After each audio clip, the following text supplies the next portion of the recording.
All right.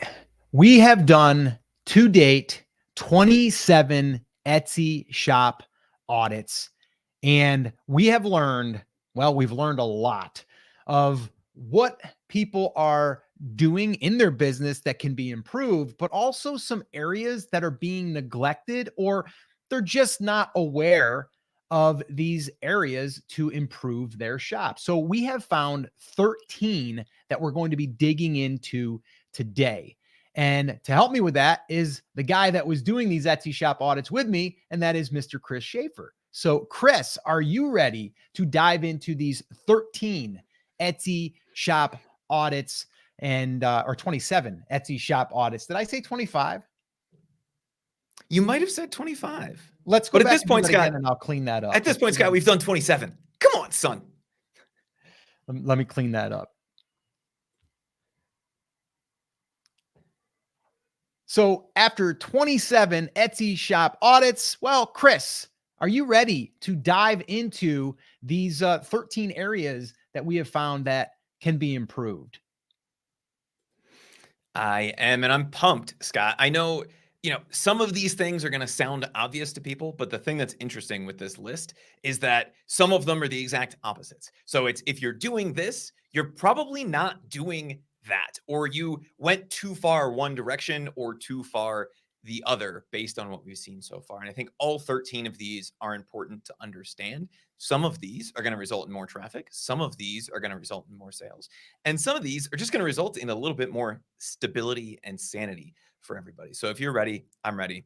Let's jump into it. Yeah. And let me just say this as well. If you're brand new here to the channel, we have been doing these Etsy shop audits every Thursday. So a new one airs every Thursday, but we've actually been recording these with a live audience. And that live audience is our Backstage Pass Club. That is where a live audience gets to sit in on these batch recordings of these audits that we do with these Etsy shop owners. If you would like to be part of that live audience and actually watch these before they air, head on over to brandcreators.com/club. If you go to brandcreators.com/club, you can join us. Or if you're on YouTube, which you probably are, you can just click the join button and you'll get all the information there and you can sign up right there. All right. So with that being said, my very first, and I've got a little list here. You might want to actually get a notepad and take some notes here and maybe jot these down because again, these are areas that can be improved. And it's what we have been seeing over and over and over again within these 27 Etsy shops that we've done audits for. All right. So the very first one is no niche focus. And this is really, really common, especially when there are shops that are just starting. They're listening to a whole bunch of YouTube experts out there on Etsy, and they're like, hey, you're supposed to just throw stuff at the wall and see what sticks. And we've never been about that. But a lot of people come in with these shops this way. And then what we have to do is we have to narrow down where they're going to be able to focus. All right. Because if we have a clear vision and if we know who we're targeting in or targeting as far as a customer, we're then able to create products that can serve that customer and not just get that one-off sale. I think that's a big mistake for a lot of people is just thinking about getting the one sale. We're all about getting the one sale, but then also increasing that order size and then also getting more sales down the road.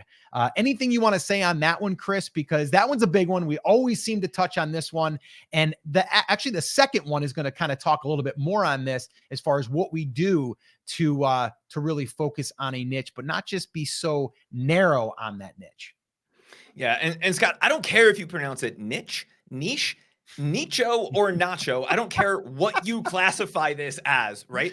You have to have a focus for the products you are launching on Etsy. The spaghetti at the wall approach, although it feels like it's liberating the creativity for you and that it's giving you more opportunities, that approach is long gone from working. Right? Unless you can launch thousands of designs with well-crafted listings in a single day, you're never going to be able to compete with that approach. And there's nothing wrong with testing the waters in a few different places. But the way we like to do that is with tip number 2, which we'll talk about here in just a second.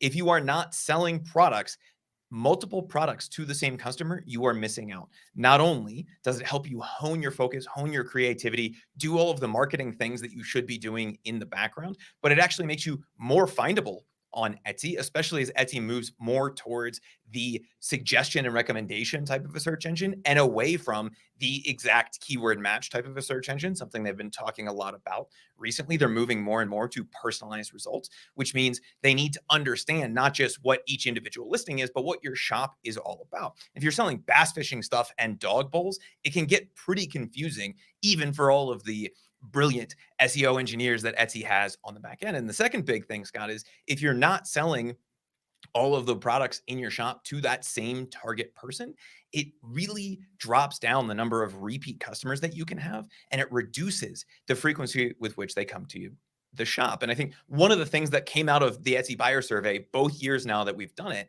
is that Etsy buyers prefer to actually start at the shop level. And the more frequently they buy on Etsy, the more frequently they have, and the more weight they put towards those preferred shops. And if you are an everything store, they don't know what they're going to get when they're going to come in the door. Sometimes the food's going to be really good. Sometimes the food is just going to be terrible, and they don't know. And so they stop coming back. For sure that we can give them that same experience, both in products and in service, every single time, they're going to come back more and more. So having that nicho, nacho focus, however you want to classify it, right? Focusing all of those products around one customer is going to be key to growth moving forward. Yeah. And the reason why Chris is saying the niche, the niche, the nacho, the nicho, all of that stuff is because we're going to get people in the comments that say, Scott, it's not niche, it's niche. But I like to say the riches are in the niches. So I'm going to go with that. All right. So moving on. The next thing that we want to talk about, which is very similar to what we just talked about, but actually it's what we do on these Etsy shop audits, is we help these Etsy shop owners, number one, identify their niche, but then from there, find sub niches. And sometimes you're going to start with the sub niche, and then you're going to be able to go a little bit more broad. So an example of this would be, let's say that you are selling stuff in the wedding niche. That's a very big, broad niche, right? Well, you can probably narrow down and get into a sub niche for just maybe it's a bachelorette parties. Okay. It's still wedding, but now we've narrowed it down to one activity that happens at the wedding. And we actually had one example, and we shared it, where there's a company out there on Etsy that is selling just pajamas for bachelorette parties. Okay. And they've got this massive business. Okay. And that's all they focus on. Now, do they sell other things outside of that? Yes, they do. But primarily their focus is that. So a lot of times we've been doing this on these Etsy shop audits, is where we drill into their niche, but then from there we try to find these shoulder niches that we can then broaden it out. Because you might say, well, my niche doesn't have enough products that's going to allow me to be able to, hit the number, hit the goal that you have for, the revenue number. So then what we have to do is we have to start kind of bolting on these sub niches that are still related in a way that is kind of under that umbrella. So that's a big one, is finding those sub niches. And guys, like I said, we did 27 of these. I would say probably more than half of these, we did some type of, research with these Etsy shop owners to help them with their sub niches. If you want to watch these, we're going to link the playlist up in the description of this. Make sure that you go through and watch them. I'm not going to say watch them all, because there's 27 of them and they're probably 45 minutes to an hour long. You can binge them if you want, like a Netflix, series. But we're going to be doing more of these in the future, by the way. We're just halfway there. We're going to do a full year's worth as of right now. So again, if you have not yet subscribed to the channel, make sure you do, and you'll be notified every Thursday when we post a new Etsy shop audit. But right now there's 27 of them there sitting, waiting for you to watch them and kind of go through us really coaching them through how to do this, sub niching down as we just described. So Chris, anything you want to add there before we move on to number 3? Two things with sub niches, right? And what this is all about is honing down who that target customer is. And so, Scott, if you are in a place where you realize you can't get to that revenue number with the customers that you're selling to, you can look at what you refer to as shoulder niches, which would be like camping and outdoors, right? You're selling camping stuff, you're not hitting that revenue number. What are the other things that are related to camping, right? We can bolt those in. The other useful thing of sub niches, and it's a question you and I get all the time, is, well, isn't this niche too populated? Isn't there too much competition in the wedding space? And I think the example you just gave is absolutely perfect, right? The wedding pajamas or with bachelorette pajamas, right? That's their entire shop. Well, guess what? Now that they have some traction in the wedding niche, right? Top level is wedding. Then you have the bachelorette parties underneath that and all of the other things that go along with it. That is a sub niche of weddings. Now we can go up or down, or we can look at honeymoons or all of the other pre-wedding stuff. And it still makes sense because it's still the same target customer. I think the place where people get caught up is they go too broad. They say, I want to sell everything to everybody, in which case we need to look and hone that into a niche or a sub niche, or they go too narrow, right? And we had an Etsy shop audit recently where we said, your niche is probably too small, but here's a slight tweak or a little way that we can take this same niche. It's still going to apply to all of those same people and broaden it out. I think understanding where you are in that hierarchy of what your niche would be is important, because then you can look and say, I need to go up or I need to go down to try to figure out exactly where I need to be right now. So sub niches are extremely important. Yeah. All right. This next one. Okay. This next one is a big one and we hear it so much. And Chris, I'm going to have you discuss this a little bit because I know you're going to probably give an example here. And you've probably got the thing on your desk right now that you're going to be showing that with, because we've used this example before. And that is the lack of focus, being distracted with the shiny objects that you're seeing, because there's YouTube experts out there, so-called experts, that are basically giving you advice and showing you a mug and saying, earn $15,000 if you sell these, right? Or the candle or the t-shirt or whatever, right? Like, and you're getting distracted. We see that. And we've had our Etsy shop, owners tell us, they're like, I get distracted. I can't help it. And it's just, it's so frustrating because I start getting some momentum and then I get off track because I saw something and it caught my eye and I thought, oh, why not? And I'll throw it in my store and we'll see what happens. And then they regret it. And then we're on the Etsy shop audit, kind of doing a therapy session, if you will. So Chris, do you want to show that example? You want to discuss this a little bit further? Just shiny. Oh, here he goes. Oh, shiny objects, Scott? Are you talking about things like the avocado mug? Sorry, I lack focus. Turn that around, Chris. We want to see the avocado.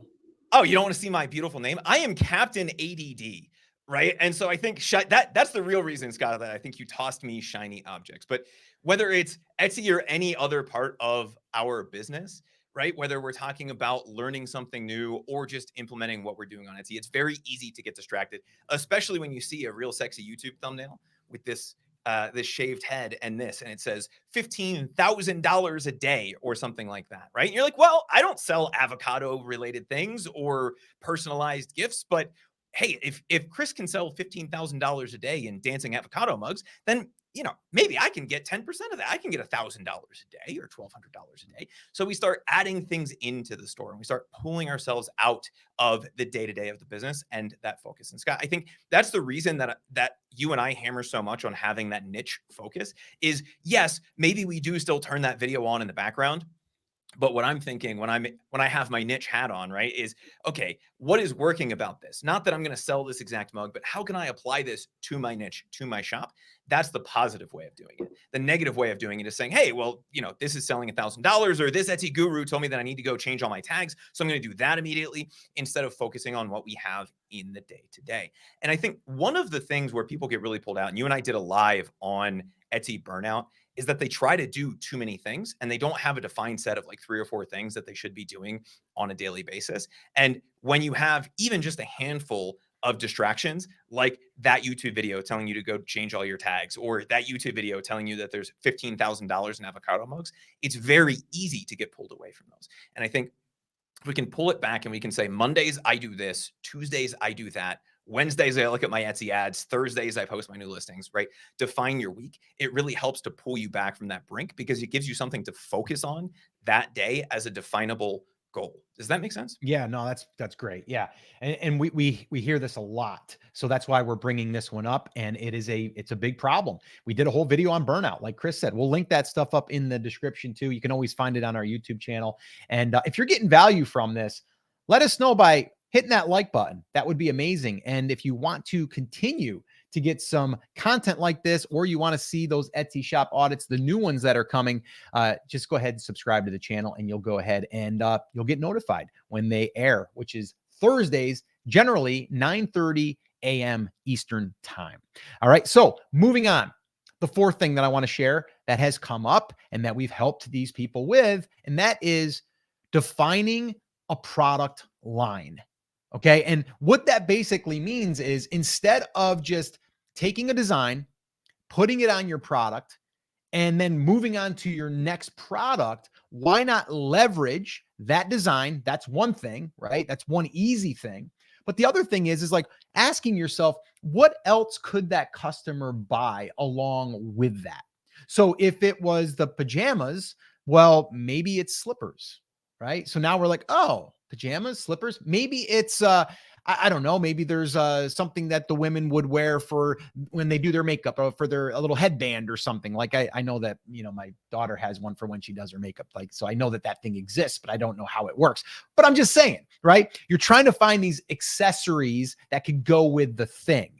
Okay. And that can go with anything. If it's home decor, it could be maybe it's a canvas painting, but then you have a pillow, a throw pillow for the couch, or maybe you have a blanket, and then you can add that to it. So you always want to be thinking like, how can I create products that one customer could buy all at once or come back later and buy? So creating a product line is a big thing. And it's another thing that we've been helping these Etsy shops with doing for their own businesses. All right. So that's a big one.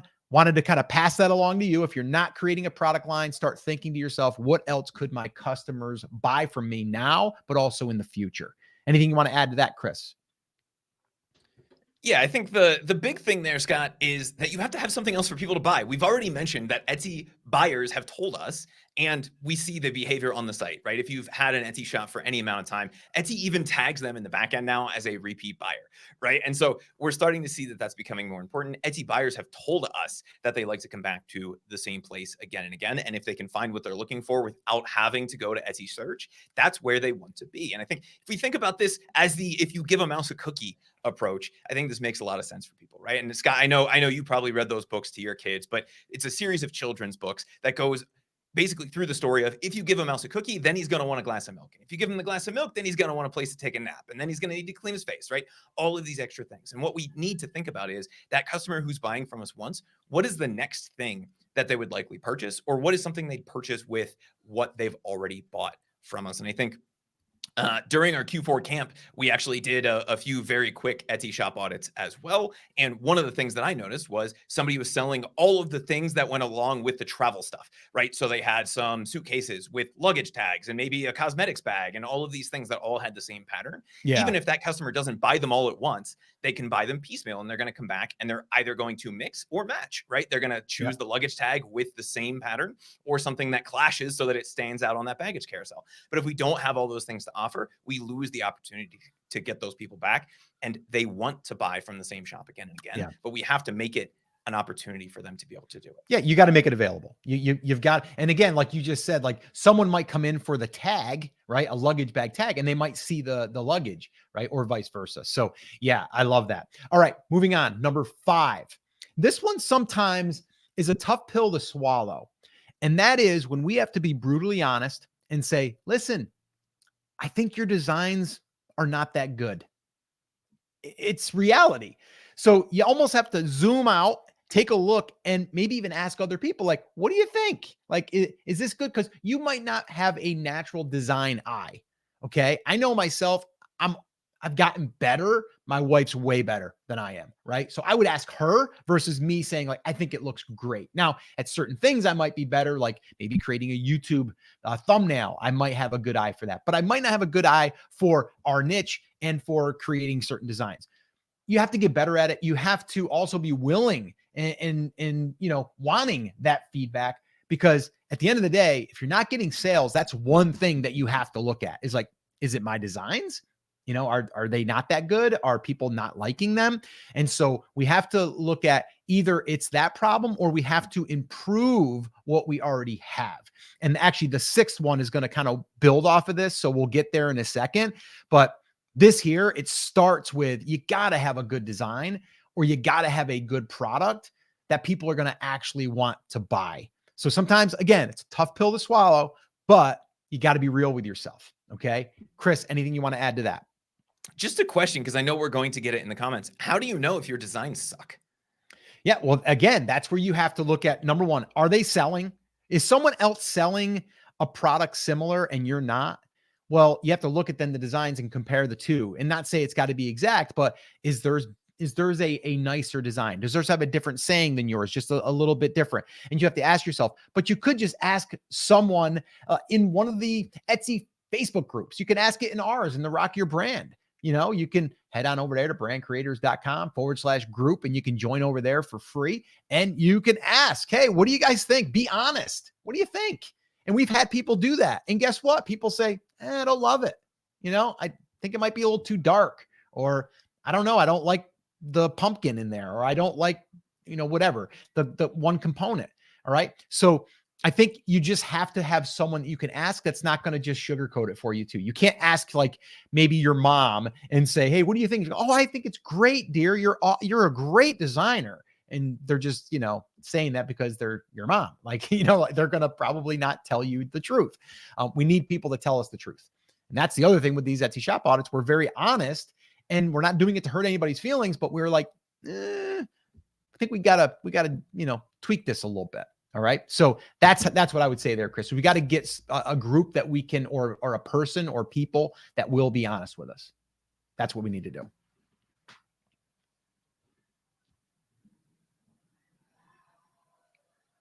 Can't hear you. Can't hear you. What about now?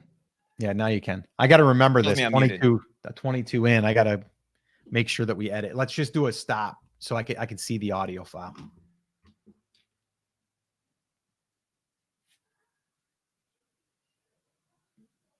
All right. And it's about 22 minutes. I'm just going to make a note.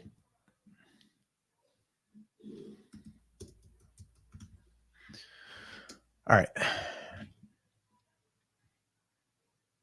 Now, did I pitch it back to you? I forgot what I did.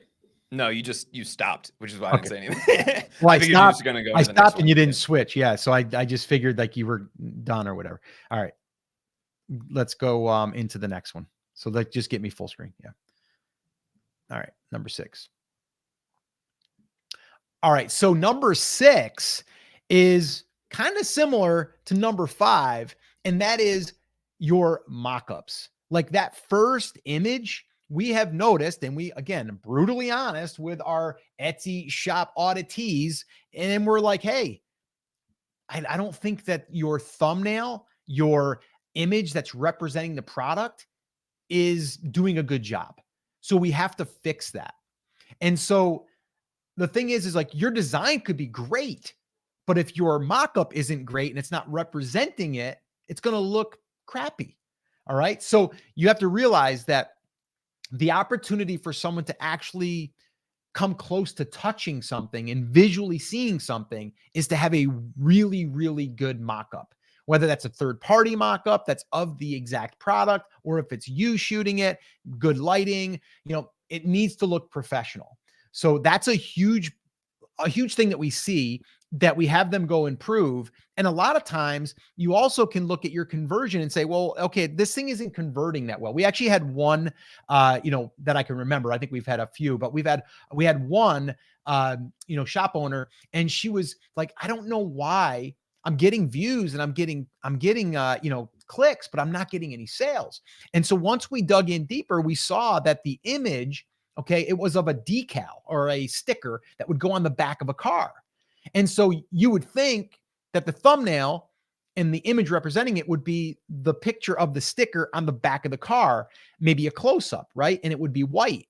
Well, it was actually blue because that's the material that it comes on, and then you peel it off and then it would be blue. So you're like, well, wait a minute here. I wanted a white sticker and it doesn't look, so it didn't you couldn't see it actually being used. So we had her switch that out. And that most likely will improve those conversions, because if someone clicks over, they're like, oh, no, that's not what I want. Okay. So a lot of times, if you're not converting, it could be the image itself. And then that also goes into not just the main image. When you get someone in your listing, now those other images are going to be a way for people to be able to see around the product, or maybe under the product, or the size of the product, or it being used in certain situations. So any pictures that you can add there to let someone realize how big it is, how it's being used, the quality, any of that stuff is going to increase the conversions. So if we have an Etsy shop audit that we're doing and we see they have 4 pictures, we're going to make sure that they add more pictures to represent the product. Anything on that, Chris? Scott, images are the thing, Yeah. right? We talked about mockups and images. That's what we're talking about, making these better. 97% of Etsy buyers said that they look at multiple images, right? Looking at the Etsy buyer survey, 97% said before they make a purchase decision, they look at multiple images. That's more than read the description. That's more than read the title. That's more than do anything else. That is the thing. And they also said, Scott, that out of 10, on a scale of 1 to 10, images were a 9.1 out of 10 in terms of how much weight they have on the conversion. If you're getting your images wrong, you're not getting the sale, period. That 9.1 out of 10 was higher than any other single thing on the listing and higher than several of the parts of the listings combined. If you're getting your images right, you're getting the sale. If you're getting your images wrong, you're going to get left behind. And the question that I know we're going to get is, how do I know if my images are good or not? What you need to do is look at that conversion rate, right? And you need to look at that conversion rate versus your competitors. Using something like Everbee can be really useful to get a good idea of who's converting better, you or your competitors. Mm-hmm. If your competitors are out converting you, take a look at what they're doing with their images. Don't steal their images, obviously, but hey, they're showing the inside of this, and I never thought of that. Make sure you're showing that in the images, because like you said, it's the only chance that buyers have to interact with the product is to look at the images or the video that's on your listing. So if you're not focusing and spending a ton of time on your mockups, your images, not just the main image, but the supporting images as well, you're losing and you're leaving a lot of sales on the table. Yeah, I just threw up the link. If you guys want to try Everbee, if you have not yet used Everbee, we definitely recommend it. We are affiliates for it. If you go through our link, you will buy us a cup of coffee, but it's a tool that we use every single day. And like Chris said, you can actually see how your competition is converting versus you. So that right there alone will give you an idea. And then you can compare and go, okay, what's their images look like? What do mine look like? What do their tags look like? What do my tags look like? And you can kind of go back and forth and kind of cross check and see how well you're doing. All right. So with that being said, where are we on this list? Oh, we are on number 7. All right. So number 7 is waiting to turn on Etsy ads. We hear this all the time, not just with our Etsy shop audits that we've done, which that is also a thing that we see, is like, well, I'm going to wait to turn them on until I start to get sales. And we need to flip that around. We need to inject sales to get more sales. And I know that sounds like, well, Scott, wait a minute here. Like, you're telling me like I have to get sales to get more sales? Yes, that's what Etsy is looking at the most in their algorithm. Yes, your title matters because it tells the algorithm what it is, right? But what really tells them how to rank this product is sales. So in the very beginning, especially, we need to turn on ads, because if we turn on ads, we're going to have instant exposure. And then we can start testing our conversion, right? We can start testing our images. We can start testing to see how our product is going to convert, how well it's received. Is it getting favorited? Like all of those things, we can instantly see that versus, oh, well, let's just wait and let the algorithm do its thing. You're going to be waiting a while. Okay. So we don't want to do that. So we want to get those turned on as soon as possible, even if it's with $2 a day, like $3 a day, $5 a day, go crazy, spend that coffee money and just, take a day off with the coffee and turn on the Etsy ads if that's an issue. Okay. Because you're going to get data from that. We'll talk about that also here in a little bit, but that one there is a big one that we see is people are waiting to turn on ads before, or actually they're trying to get sales without turning on the ads and then realizing like, oh, I need to inject sales. Yes, turn on the ads. So I know you can go on a whole little spiel here, Chris. I want to try to keep you contained here, but on the Etsy ads, what do you want to say there, bud? Turn them on, the sooner the better. And we get two variations of this question, Scott. Should I wait until I have X products, or should I wait until X days before a certain holiday, right? Insert Christmas, Thanksgiving, Halloween, whatever, to turn Etsy ads on. And the answer to both of those is no, right? Both of those two questions.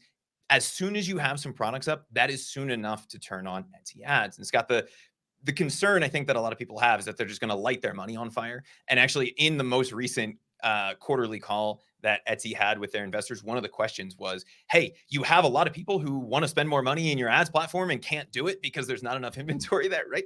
Not really a concern on Etsy because of how Etsy does the matches. And even for just a few dollars a day, like you said, $3 to $5, up to 50 or 100 listings in a lot of cases, you can start to get that early data back.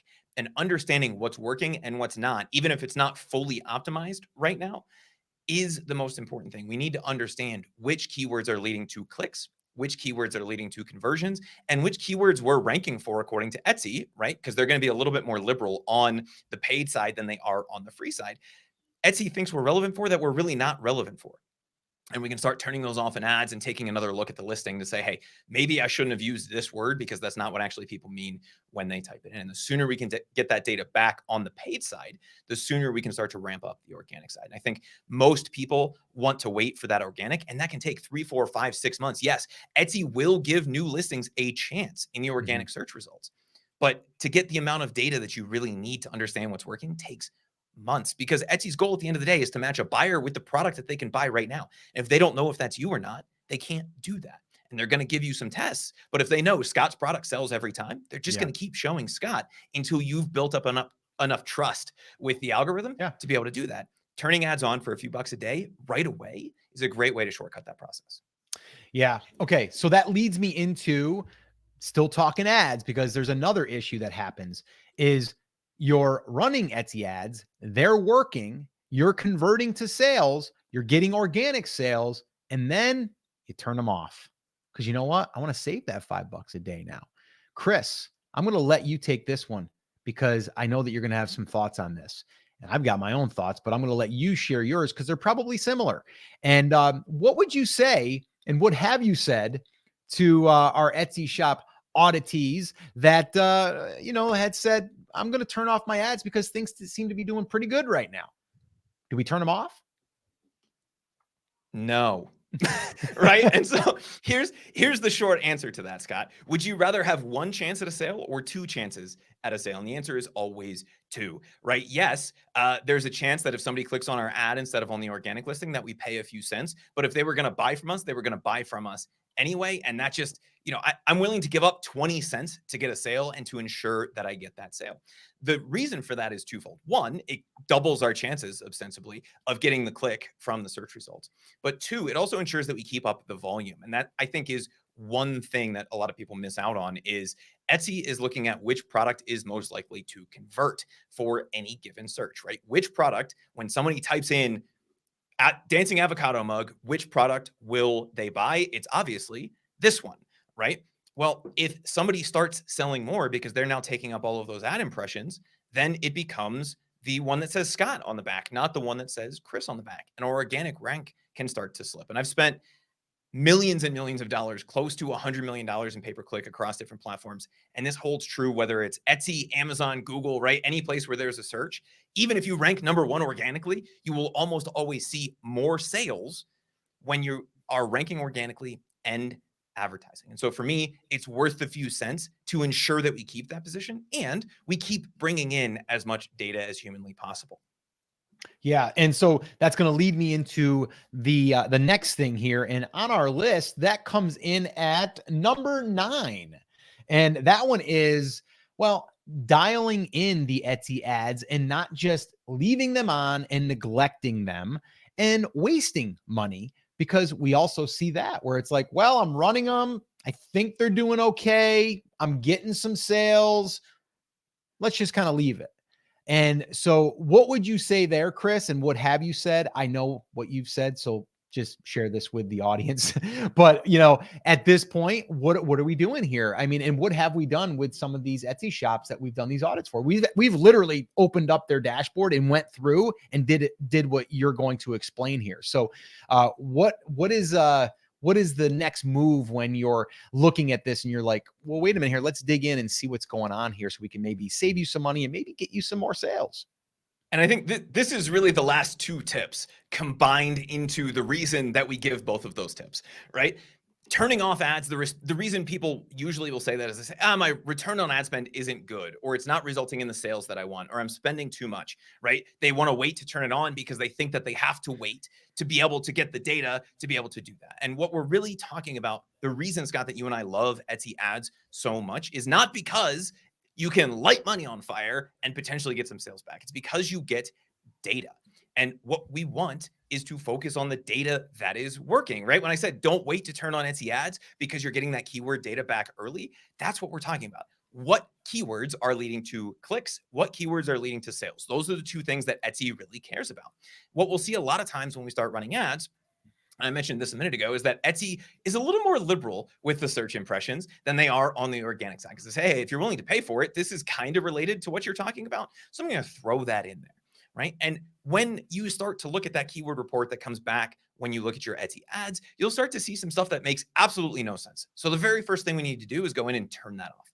Step number two is anything that seems relevant but is overly broad. And I think the example you and I have used a bunch of times is we sell wooden signs. We see the word wood in there. That's potentially related, but that's probably not what somebody means when they type wood in on Etsy. So we probably want to turn that off unless that's converting really, really well for us. And we can start to trim down those keywords, starting with the things that are obviously extraneous, and then starting to trim out the things that look like they might be relevant, but really aren't when we think about the search intent. And in doing that, we can sculpt our Etsy budget and we can really emphasize for Etsy what we should be ranking for. Because if we're getting rid of the junk and we're only leaving the keywords that are resulting in clicks and sales, which is the goal of this, then not only are our ads potentially substantially more profitable, right? We go from a 2 or a 3 return on ad spend to a 5 or a 6 in a lot of cases, but also all of that SEO juice, right? All of those keywords are focused around one thing to say, hey, Chris sells when they type in dancing avocado mug.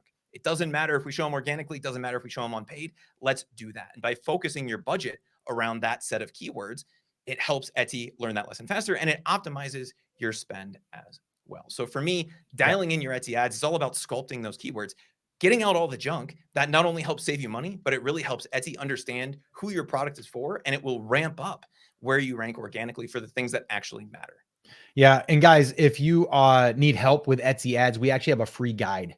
If you'd like to get access to that, just in the comments, just put ads and we'll make sure that we get you that guide. It really goes over the strategy that we use all the way from like the budget to running it, how many days, and then from there, like going through and doing what Chris just said and kind of like sculpting it. If you want access to that, just put ads in the comments and we'll make sure that we get you a copy of that. All right. Totally free.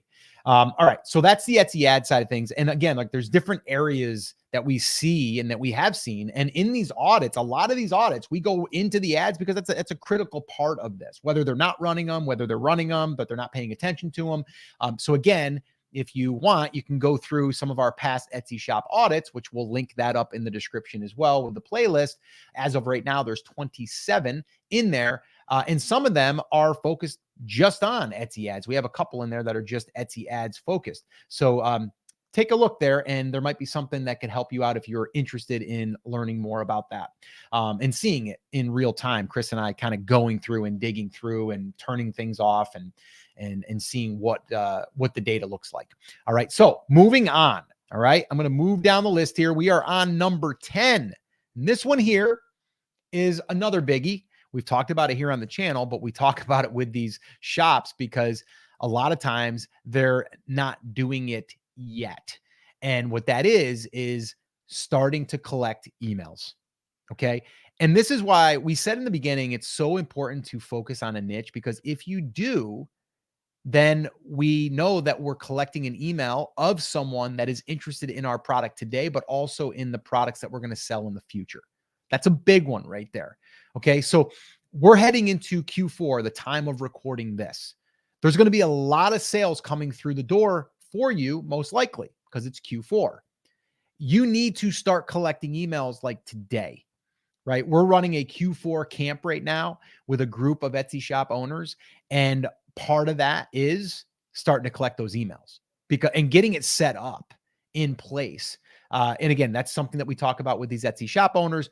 But one simple thing that you can do is just create a little landing page. We use Everbee email. Once again, huge fan of Everbee. If you go to brandcreators.com/Everbee, you can go ahead and sign up over there. And you build what we call a landing page. And you just build this page that says, hey, join our VIP club and get exclusive discounts starting today with a 20% discount.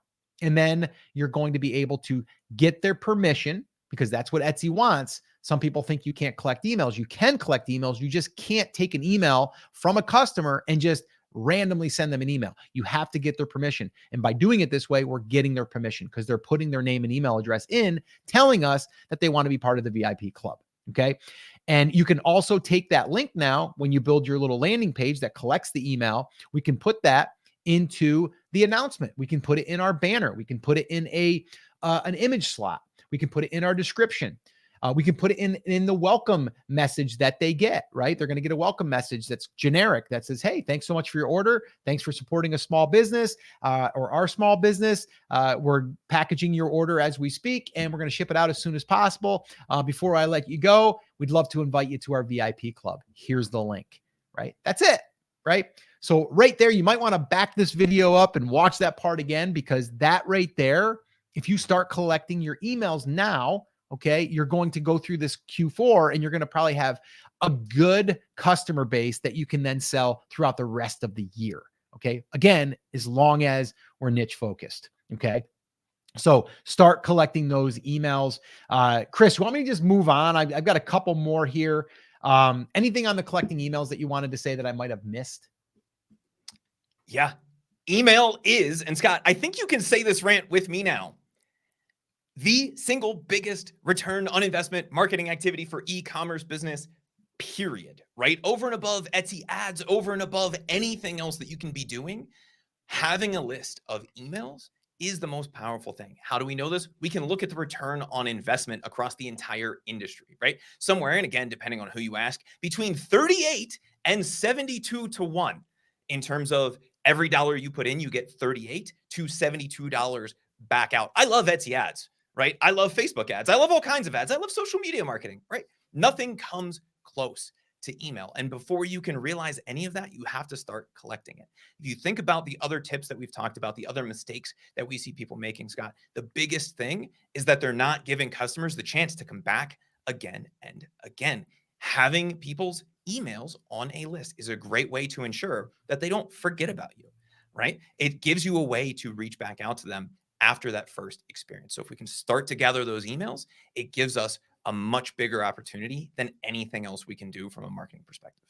Yeah. And this next one, which is on the list here, number 11, I'm going to get to that in a second. But if you are not yet building your email list, and again, you want help with that, we have a free guide on that as well. And it's our email marketing playbook. And we show you exactly a couple other strategies that we're using to build that email list outside of what we just shared here. So if you would like a copy of that, just put email in the comments and we'll make sure that we get you a copy of that as well. All right. So talking about email, thing that we see is people are not collecting the emails. But once they're collecting the emails and they get that down, that's cool. But the other thing that we're seeing, because some people have built the list, but then when we ask them how many emails are you sending, they're like, one a month. We're like, okay, well, we got to fix that. And so what we're saying here is you need to start emailing the list on a consistent basis. All right. And so I would say at a minimum once a week, if you can. Okay. And then the next question is always like, well, what do I send them? What are you working on in your shop? Let them know. Right. Do you have a new product that just launched? Let them know. Right. Do you have a product that you updated some stuff within it? Let them know. If you have, maybe you want suggestions on something that you are thinking about creating, ask them, right? So you're just communicating on a weekly basis with them to give them updates, let them know what's happening in your shop, maybe let them know that you got something that you're working on that's going to be releasing soon, right? There's all of these things that we can do. They don't have to be long emails. I actually, usually when I write my emails, they're under 300 words. It's really like simple. It's like just like a quick little message to let people know what we're up to. And that's it. So that's a big one that we see. So whenever we ask our Etsy shop audits or auditees, we ask them, hey, like, how much are you sending your emails? They're like, yeah, I got an email list of like 3,000 people. I'm like, okay, cool. How many times are you sending the email? I'm sending it like maybe once in a month. We had one lady who had an email list of over, I think, 5,000 customers. These are all customers too. And we asked her like, how many emails? I think it was like, and again, I might be wrong on this, but it was like less than like 6 a year, right? It was like whenever I have something, a special, which might be every quarter, we might send one email. And I was like, oh my gosh, like I lost it. I was like, oh wait, we almost got to stop this shop audit and we got to go and write some emails because I was that excited about it. And then we walked her through a whole strategy on how to use that email list. And I told her that email list is probably worth $100,000 for her business because of her products that she sells, the profits that she has in that business. I could see if she was doing email marketing, how I've done it over the years and Chris has done it over the years, $100,000 probably in that email list. So sending the emails, important, right? If you have the list, but you're sitting on it, you're not sending emails, we're not actually using the email list. We got to start using the email list. Once again, if you're not familiar with email marketing and you want our playbook, just put email in the comments and we'll send you a copy. That's a full, I think it's over 50 pages of walking through our strategies and kind of how we're building a list, but then how we're using emails in the business. Chris, anything on that? Scott, you may recall back in the early days of us knowing each other, like 2015, 2016, I nearly got thrown out of a coffee shop in Denton, Texas for screaming because a fairly well-known marketer told me they had a list of several 100,000 people. And I asked the question that you just asked, when is the last time you emailed them? And they said, I don't know, it's been a few months. What do you think I should do to grow my business? Right? I was like, email your list. If you don't email your list, you don't have a list. I don't care if you have 5 people, 5,000 or 500,000 people on your email list. If you're not in front of them, you're not emailing them, they do not exist. They will forget about you unless you stay in front of them. And so we need to think about coming up with reasons. And it doesn't have to be, I'm launching a new product. It can just be, hey, I was thinking about you this week. Or, hey, it's Tuesday and I'm bored, so I'm writing an email, right? And you said it doesn't have to be all that complex. The very simple formula for this is, hey, I was thinking about you because I did this thing this week, or hey, I was doing this thing this week and I thought you might want to check it out. Go here, get thing, right? That's as complicated as these emails have to be. And if we can start to get in the habit of doing this once or twice a week, maybe even more, we're going to see that return on investment really start to climb from an email perspective. Yeah, big. That's a writer downer, guys. All right, now this next one, okay, and this is number 12. Okay, we're almost there. Number 12 is not running sales on your items. Now, we're going to talk about some different things that come from running the sale. Okay. Now, running the sale is great because yes, people are going to get a discount and people love discounts. So that's a plus, right? It's like, yes, that's going to do great. But also you have to realize that right now, Etsy has certain areas of their site that is designated for sales. So if you want to show up in these areas, you got to run a sale, right? So part of, you don't have to run your entire catalog, but you can select some of those products that you're going to use as, I like to call them like my lead magnets or my lead in products that's going to get the attention to bring people into the shop. And then once they get to the shop, guess what? Because we're niche focused, there's probably other products that they might want to buy that don't have to be on sale necessarily, or that they might not have been searching for. So a sale allows you to get extra exposure. It also allows you to convert higher because when a customer sees that, they're going to see the little green badge there. They might even see a countdown if it's going to be ending. So that adds a little level of scarcity and urgency because it's going to be ending. So that's the other benefits of it. But the other benefit is talking about email, is now you also have a reason to email your list and say, hey, we're running a 20% off discount for the next 5 days. Go here to get it, right? So now we leverage the email list. We have something to send them. We're delivering value. Boom. We send them over to our Etsy shop. Guess what happens? We're going to get some sales. What's going to happen when we get sales? What did we talk about earlier with the Etsy ads? With getting sales, what happens? We rank higher. We're getting sales velocity. And that's the big thing that we really have to be thinking about. And that's the one thing that we're constantly harping on with these, Etsy shop audits that we're doing, is we have to understand that every sale doesn't have to be at a profit. It could be just to get the sales velocity or the sales flywheel going. All right. So running promotions and sales, it's good for a lot of different reasons, but I don't see people leveraging that. I can't tell you how many shops we've went in to do the audits and we're like, okay, there's no sales running. We gotta turn on a few sales here. And they're like, oh, well, I was running one like a month ago. I'm like, well, no, we got to run one like once a week. And it doesn't have to be on everything. It just, again, we're not doing it just because we want to give someone a discount and that's what makes someone buy. We want to run it because we're going to show up in different areas of Etsy and we have a reason to email our list. All right. So Chris, anything I missed on that one? Sales and promotions, I think, are misunderstood. Generally speaking, on Etsy, people think, Scott, that the only reason you would do that is because there's a special occasion going on, right? Thanksgiving, Black Friday, Teacher's Day, whatever. Yes, that is a reason to use it. The reason you and I love it is twofold. One, it's a great way to launch a product because it's a conversion and click booster. Not only do we get shown with that little countdown timer and they show a discount, but Etsy's doing a lot of things right now to try and drive value for customers. And so not only will running a sale ensure that we're getting more clicks when we show up because we get some extra fancy things both in the app and on the desktop search, but it also leads to higher conversions. Etsy does a lot of things like go out to people who have favorited or added the product to the cart to let people know that it's being discounted from what the price was previously. And you can really start to spike that velocity. And that's the real reason that anybody ever puts anything on sale, right? Best Buy doesn't have $5 Black Friday TVs because they want to give you a $5 TV. They know that's going to drive a bunch of people in the store to buy all of the other things. And that's what we're looking at.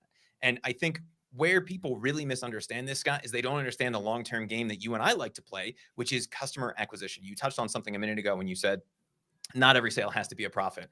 Obviously, we prefer that, or at the very least, break even. There's the occasional sale where we'll lose $1 or $2, but our margins are pretty good overall. And so we can discount. We have to be able to price to do that. Why are we discounting if we're making money? Because we want to get that customer. We know if we can get that first-time customer that they're going to come back again and again and again, especially if we're doing the other things that we talked about, right? We have a product line built out. We have an email list so we can get in contact with them again. And everything that's in our shop is designed to go after that same person. They can buy from us again and again. The trick is getting to buy that very first time. And if we can push a few more people over the edge by running a discount or sale from time to time, it's money well spent. Yeah, for sure. For sure. Yeah. So, guys, like we got one more here. Okay. And this other one here, again, is another big one. But I did want to remind you, if you want to watch some of these Etsy shop audits that we're referring to, you can just, in the description, we're going to go ahead and put the playlist there. Every Thursday, we do post a new one. If you want to be part of our live audience, what we call our Backstage Pass Club, that's where we have a live audience that watches us batch record these Etsy shop audits before they air. And sometimes it's a month or a month and a half in advance that they get to sit in on these. If you'd like to be part of that for under $10, by the way, well, you can go ahead and join us by heading on over to brandcreators.com/club. Once again, that's brandcreators.com/club. And if you go there, you will be able to get the information and be able to sign up. Also, if you're on YouTube, you can just click join on that join button and you'll join right through YouTube. So we'd love to have you and be part of that Backstage Pass Club.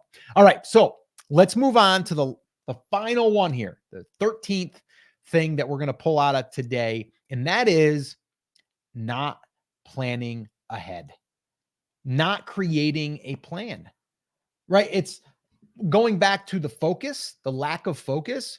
You're going to have focus if you sit down, and I would dedicate time to sitting down, make that part of your work block, right? And just do it maybe once that month. take an hour and write down and plan what are you going to be doing for the days that you can allow yourself time to work on your business. Okay. And that way there, you're not tempted to go and watch a YouTube video on something that's a trending product or something, right?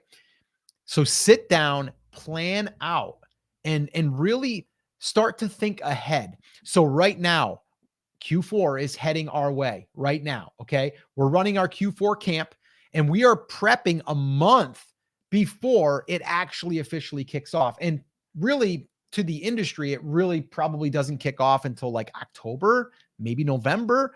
But for us, we have to get ready in advance. We all see when they start putting out Halloween stuff in Lowe's or Home Depot in the summer, and you're like, what's going on here? And you're like, because they know they only have this small window of time and they want to get that stuff in there so people start thinking along those lines. Same thing here on your Etsy shop. So right now we're prepping for Halloween and getting products in there, even though it's not for another couple of months. Okay. But we're doing it ahead of time. All right. So that's one of the big things. So right now, a takeaway for you from us helping these other Etsy shop owners and seeing what they're not doing and helping them to start to incorporate this is to plan. So like I said, an action step for you would be to sit down, get yourself a notebook and start planning out what are the tasks or what are the things that you're going to need to do in order to hit your goals. All right. And a lot of times that's going to be product research. That's going to be creating the product. That's going to be designing the product. That's going to be making your listing optimized or putting your listing up on Etsy, or maybe it's going to be customer support. You want to get dialed in, like whatever it is, you have to make a list of these things and then you have to prioritize them in what is the importance of the timeline that you're running up against. All right. So planning is a big, big thing and planning ahead. Chris, final thoughts on that? Man, this I think is the second biggest mistake that we see people making, Scott, behind the not having a niche focus. This to me is killer. And I think it's because most people hate planning, right? Like I'm going to calendar every event on my calendar for the next 365 days type of a person. But in the Etsy world, we have to think 60 to 90 days ahead, both in terms of the products that we are launching or tweaking and in terms of where we are from an advertising and promotion perspective, right? And this, I think, is the real reason that people miss out. They think about something like Christmas. They go, oh, it's 4 months away. I got all the time in the world. Well, it's actually 2 weeks less than you think it is because the order cutoff for Christmas happens about 10 days to 2 weeks before that. And the real buying period is the 2 weeks before that. So you're really talking, right? Not that far away. And then we have to think about, well, what happens? We put a listing up on Etsy, then Etsy has to give it a chance to get into the algorithm. And then people have to start searching for it. And then people have to find it. And if we want to rank well, we have to have some data behind it. And if we're just throwing stuff up at the end of October, beginning of November, we lose out on a lot of traffic. The other thing that I think a lot of people miss out on, Scott, is that things happen all the time on Etsy. There are people, as of recording this, buying Christmas ornaments already, right? This is not December. This is not October when we are recording this. People are already buying Christmas ornaments, Christmas things. In fact, if you look at the Printify product tool where they show you the trending products, Christmas ornaments are already growing massively month over month in terms of sales. And so if we can plan ahead, typically 60 to 90 days in terms of the products that we're going to launch and the products that we're turning ads on and paying attention to the ads data for, that will put us in the best position to rank at our zenith when the traffic is the highest, right? So 60 to 90 days, we don't have to plan the whole year in advance, but we do have to think a little further down the road than most people do. And we won't find ourselves behind. We won't find ourselves panicked. And we'll find ourselves having more sales, which I think is what this is all about at the end of the day anyway. I think it is. I think it is. Yeah, I definitely think it is. All right. So that is what we have learned after doing 27 Etsy shop audits with a variety of different niches and different people, different skill sets, all of that. And hopefully that has helped you. If you would like to watch some of these Etsy shop audits I'm going to go ahead and put up right here. I'm going to put up the playlist with all 27, or depending on when you're watching this, there might be 30 at that time. Go ahead, click on that, pick one to watch, or two, or three. And if you do, we'll see you there. And that's it.